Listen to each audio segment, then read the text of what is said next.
আজকের দিনে আমার আরেক বোন বাড়ি যাবে, তো সেই জন্য আমরা গিয়েছিলাম কামারপুকুর। 3 জনে মিলে আমরা মন্দির দর্শন করলাম।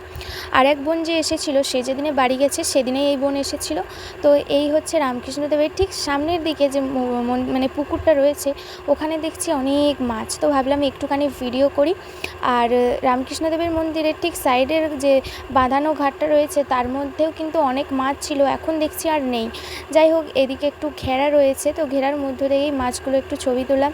তারপরে ভাবলাম যে মন্দিরের ভেতরে তো ছবি তুলতে পারিনি, তাই এখান থেকে দেখি কিছুটা ক্যাপচার করতে পারি কিনা।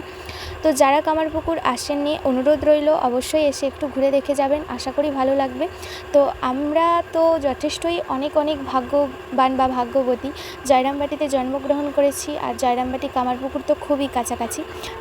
যার জন্য আমার মনটাও একটু খারাপ লাগছিল, কারণ বাড়িতে তো একাই থাকি, ওরা এসেছিলো বেশ ভালো লাগছিল। তো একজন চলে গিয়েছিলো তখন কিছু মনে হয়নি, কারণ এ ছিল, এবার এও আজকে বাড়ি যাবে, তাই 2-1 দিন মনটা বেশ খারাপ ছিল। এটা চলে এসেছি লাহা পুকুর, মানে লাহাদের পুকুরে। তো এটাও ঠিক মন্দিরের গেটের সামনে। খুব ভালো লাগে এই ঘাটের সামনের পরিবেশটা। যখনই আমি কামারপুকুর যাই তখন একবার হলেও আমাকে এই ঘাটে আসতেই হয়। ঘাটের চারপাশের পরিবেশটা আমার খুবই ভালো লাগে, কারণ চারদিকে সবুজে ঘেরা, এমনকি জলটাও সবুজই লাগছে।